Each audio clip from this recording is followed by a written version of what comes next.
The Earth is moving. This simple statement feels almost wrong when we say it out loud, because nothing in our daily experience suggests it. We wake up, walk, sit, build cities, and watch the sky, all while feeling perfectly still. The ground beneath our feet feels solid and unmoving.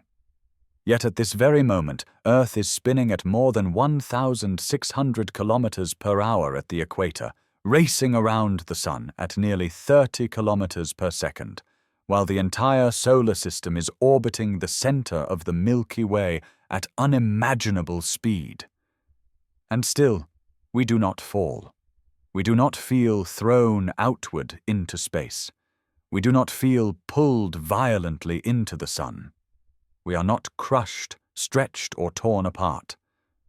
To understand why, we must abandon the idea of space as an empty stage where planets are simply placed. Space is not passive. It is shaped, curved, and governed by forces that act with extraordinary precision. Earth does not sit in space. It is locked into a delicate dynamic balance, a continuous cosmic motion that never truly stops. Gravity is the key, but gravity alone is not enough. Earth is constantly falling toward the Sun. This sounds alarming, but it is the fundamental truth of orbital motion. The reason Earth does not crash into the Sun is the same reason a stone thrown sideways falls in a curve rather than straight down. Earth is falling forward. As it falls, the Sun curves the space around it, and Earth follows that curvature endlessly. This perpetual fall becomes an orbit. If Earth stopped moving sideways for even a moment, it would plunge directly into the Sun. If it moved faster, it would escape the Sun's gravitational grip and drift into deep space. The fact that neither of these things happens tells us something extraordinary. Earth's speed, mass, and distance are tuned into a narrow range of stability. This balance is not static. It is dynamic, alive with motion.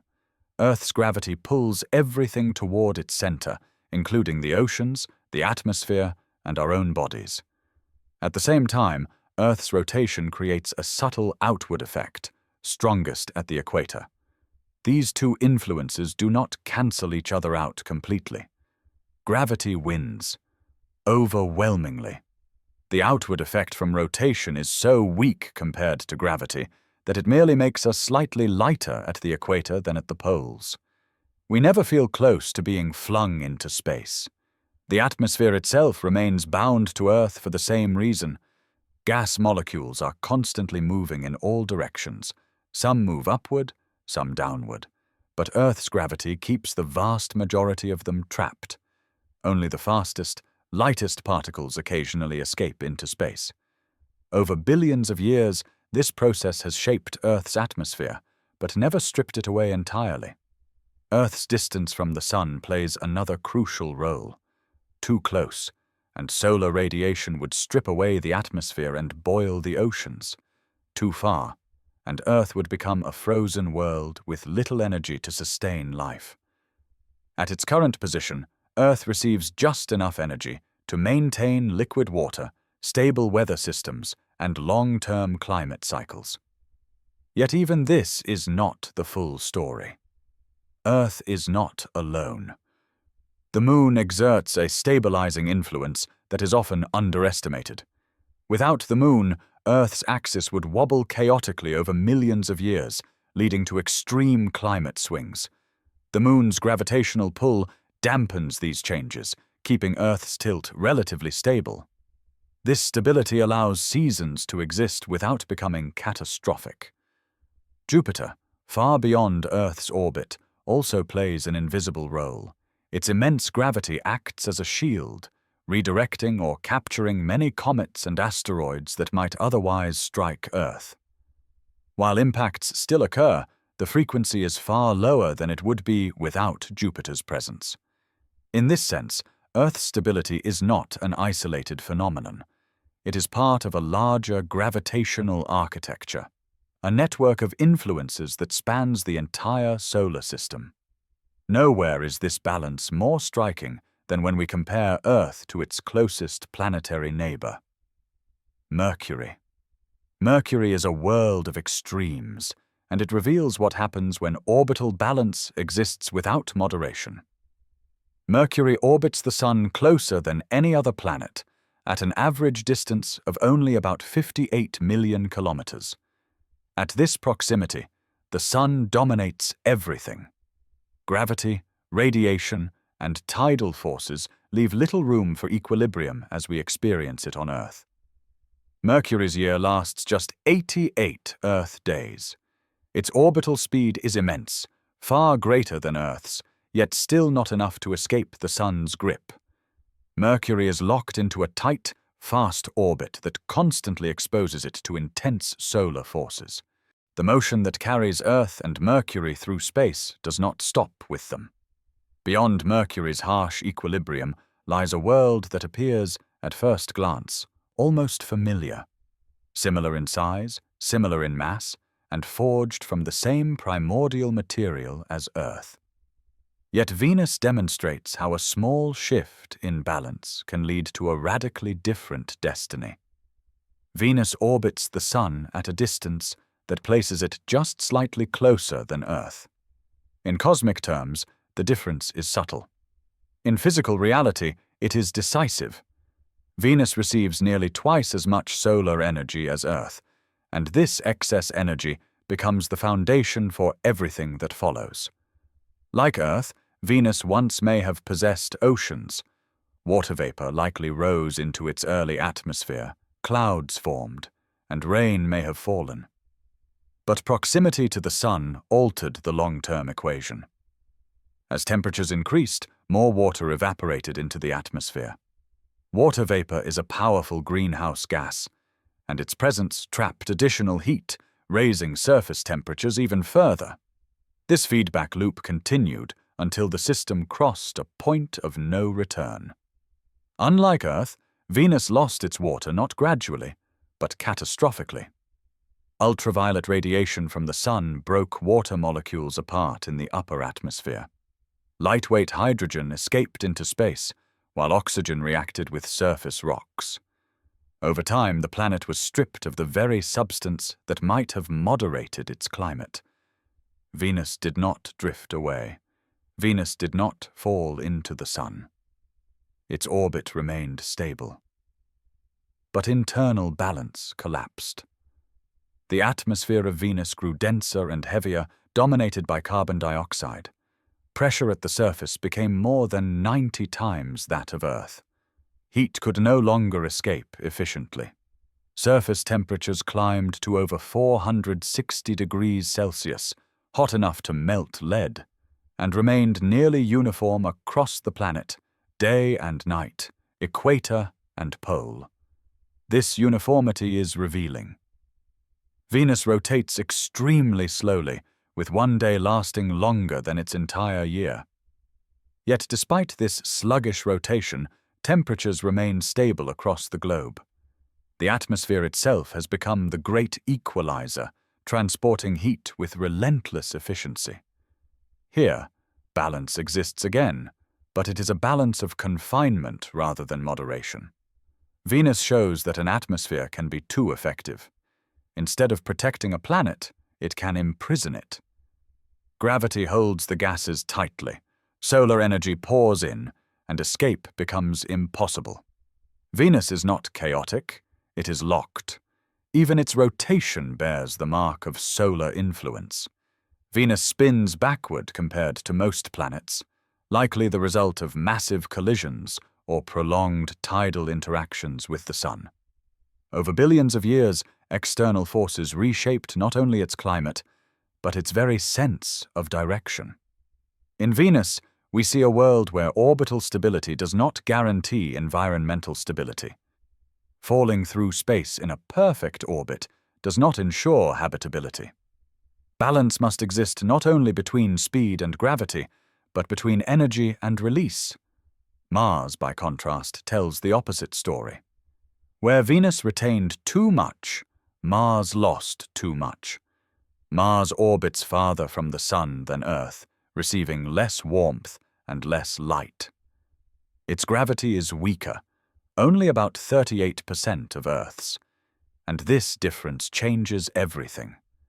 In its early history, Mars likely possessed rivers, lakes, and perhaps even shallow seas. Evidence remains etched into its surface: dry riverbeds, mineral deposits, and eroded valleys that speak of flowing water long ago. But Mars could not hold on. Its smaller mass meant a weaker gravitational grip on its atmosphere. Over time, solar wind stripped away gases, especially after Mars lost its global magnetic field. Without that protective shield, charged particles from the Sun directly eroded the upper atmosphere, molecule by molecule. As the atmosphere thinned, pressure dropped. Liquid water became unstable at the surface. It either froze or sublimated directly into vapor. The planet cooled, dried, and fell silent. Yet Mars continues to orbit the Sun with quiet precision. Its year lasts about 687 Earth days. Its orbit is more elliptical than Earth's, causing noticeable seasonal variations. Mars tilts on its axis in a way similar to Earth, producing seasons. But without a thick atmosphere, those seasons are harsh and exaggerated. Dust storms can engulf the entire planet, not because the winds are strong, but because gravity is weak and particles lift easily. Temperature swings are extreme. Daytime warmth fades rapidly after sunset, and cold dominates. Mars demonstrates a fragile balance, one where gravity is just enough to hold the planet together, but not enough to sustain complexity indefinitely. Beyond the orbit of Mars, the nature of balance changes dramatically. The gentle equilibrium that governs the inner planets gives way to a realm where gravity asserts overwhelming authority. Here, the Sun no longer dominates alone. Other giants rise, reshaping space around them and redefining what it means to fall. Jupiter is the first of these giants, and its presence is impossible to ignore. With more mass than all the other planets combined, Jupiter does not merely orbit the Sun. It participates in governing the solar system. Space around it is curved deeply by its gravity, forming a vast region where smaller objects are captured, deflected, or destroyed. Jupiter is not a passive traveler. It is an architect. Jupiter falls toward the Sun just as Earth does, but the scale is entirely different. Its enormous mass grants it immense gravitational inertia. The Sun pulls on Jupiter, yet Jupiter also pulls back. The two bodies orbit a common center of mass, a barycenter that lies just outside the Sun's surface. In this sense, Jupiter does not circle the Sun alone. They move together. This shared motion reveals an important truth. Balance in space is not always about fragility. Sometimes it is about power held in equilibrium. Jupiter's immense gravity captures swarms of moons more than any other planet. Each moon is locked into a complex gravitational dance, influenced not only by Jupiter, but by one another.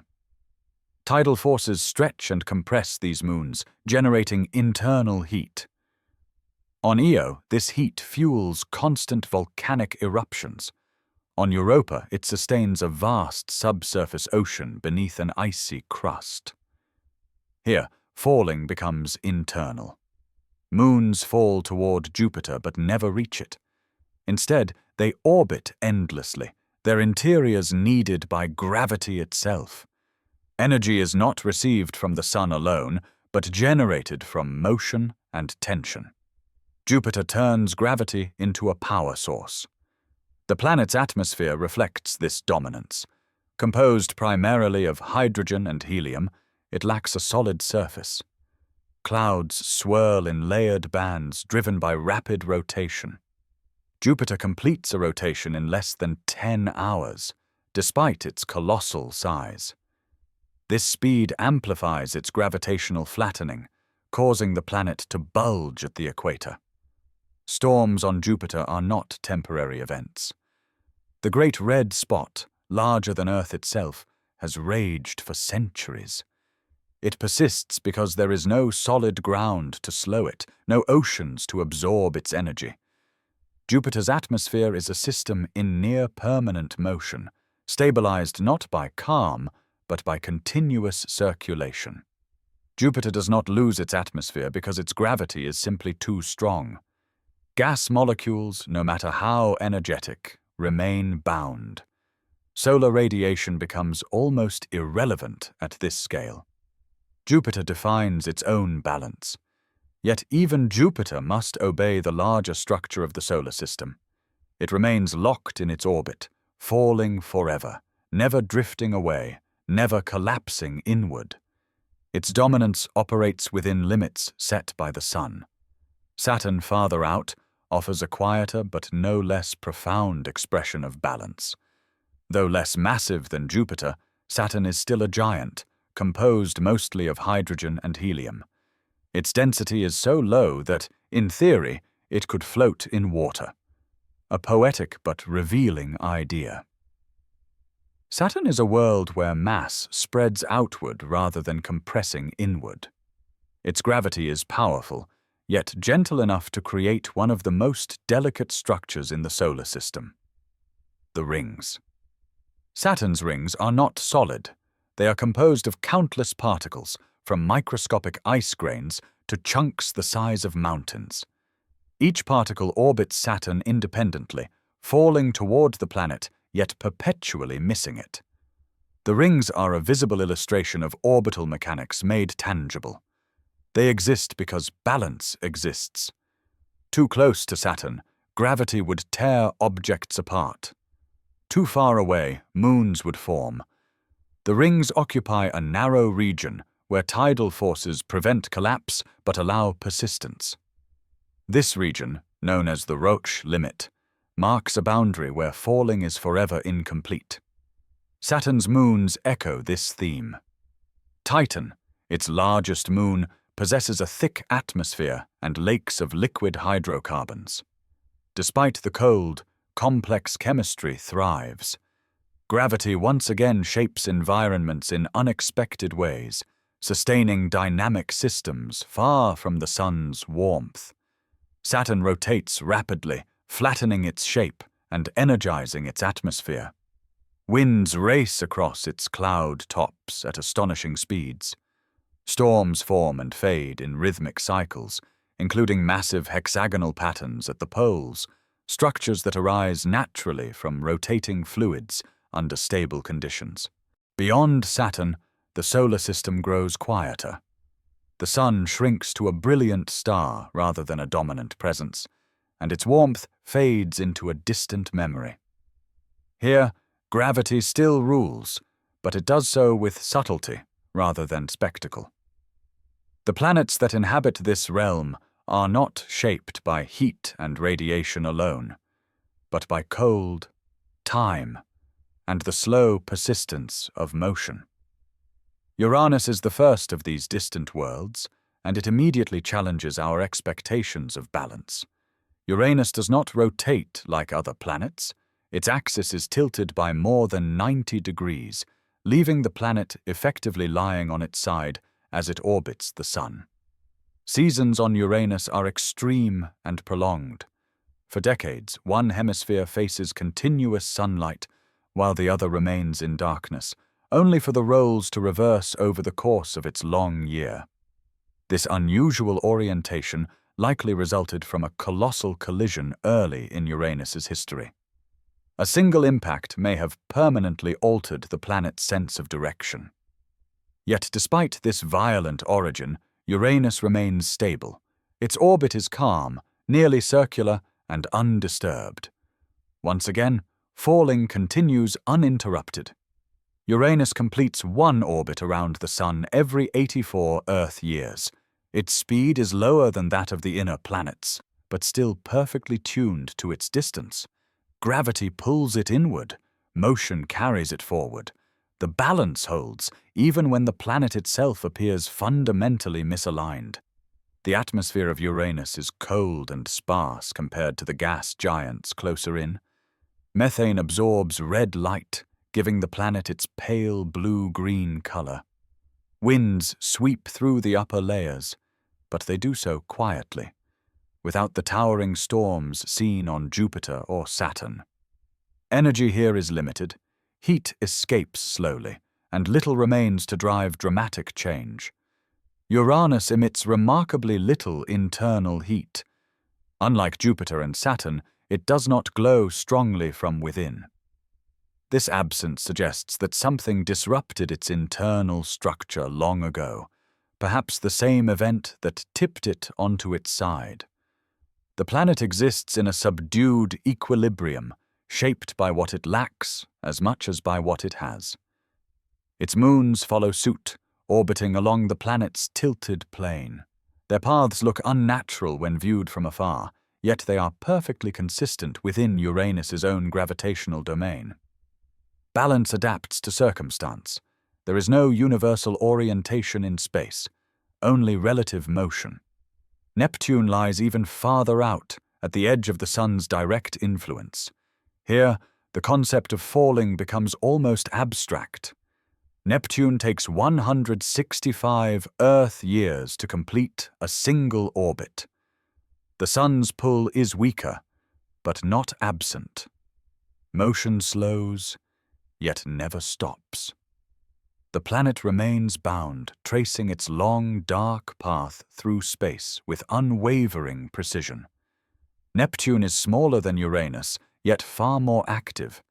Despite receiving minimal solar energy, Neptune exhibits the fastest winds in the solar system. Clouds race across its atmosphere at speeds exceeding 2,000 kilometers per hour.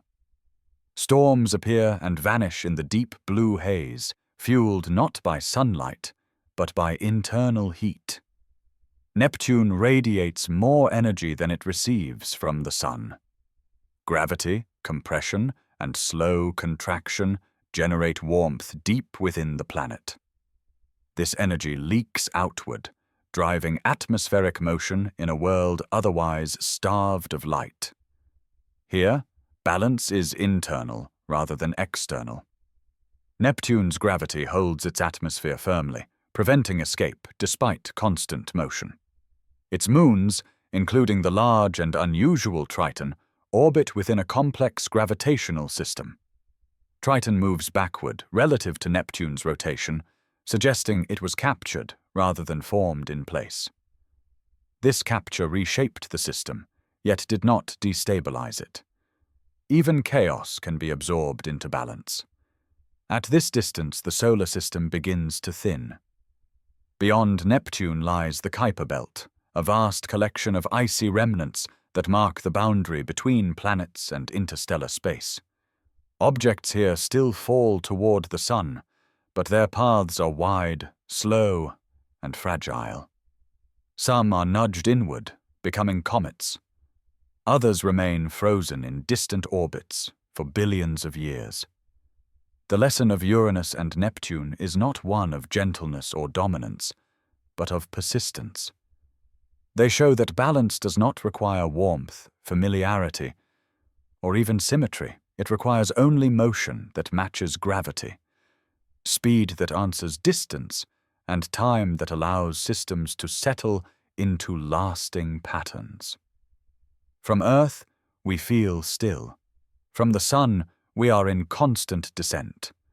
From the edge of the solar system, all planets trace silent arcs through curved space. We do not fall because we are held.